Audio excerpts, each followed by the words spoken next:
All right. All right, just a couple of quick bits of info on the boards I'm riding. This is the cluster model. I've been riding this for 6 months now, and it's an adaptation from the 2+1s that I've been riding for years. Probably since around the Quartet years, so 2008, and it was a version of a twin fin that I had, and I threw on a trailer fin to make it a little bit more user-friendly and feel a little bit like a thruster. So basically this is the fin setup is almost in a thruster position. The front fins are marked in at 11 1/4, so they go to 10 1/2 with the little extra back on them. And then I throw this back fin forward a touch so there's less drag and they get away quicker, so that's at 4 3/4 instead of a standard thruster being 3 1/4. So all in all, not far away from a thruster setup, so I called it a cluster, hence the name, and it sort of just gets away really quickly, and it's quite fast and actually a lot looser than a thruster.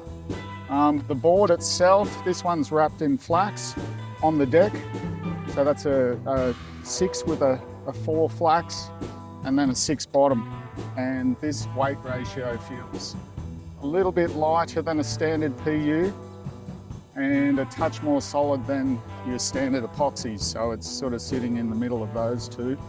The rocker, I'm a bigger guy, so I just want to make this paddle well for me but still be manoeuvrable, so my thresholds in the nose have stayed the same for the past 20 years while I've been around 90 kilos. So this is a 6'3" by 20 3/4 by 2 5/8, and I guess it's a bit of a hybrid version of a thruster. You can surf it with the thruster fins as well, like a large set of thrusters, but I personally prefer the get up and go of the twin fin fronts. So again, getting back to the rocker, it's a low entry rocker. All the thickness and volume is sort of even between the foot marks, so a foot up and a foot back from the nose. It's quite an even foil, so it doesn't foil out too thin in the nose and the tail, which gives you a lot more paddling, a lot more flow and a lot more momentum, so I need that, having a thick chest. And we've got around about a 15-inch nose and a 15.5-inch tail, so this is sort of made for waves on the general conditions on the east coast of Australia, around 1 to 4 or 5 feet, and just a general all-rounder.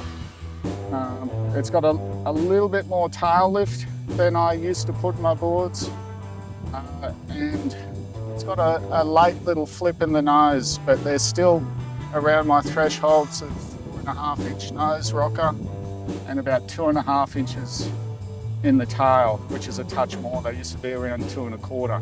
So you can get your back foot over this clustered setup and turn them really quickly and tightly in the pocket, or move forward onto your front foot and do your longer carving turns. The other thing that's important with having a lot of volume in your boards, which I'm not sure what this is in litres, I do use literage with some customers that like to keep the same literage, but for myself it's more about the nose and tail width, all the dims that come into it. So yeah, this is a good general all-round utility surfboard that's going to give you a lot of fun. So there you go, single concave. You can probably see that in the sun. It's probably only about 1/8 in there, 2 to 3 mils, and a very simple, user-friendly craft that's not going to upset anyone's feelings too much.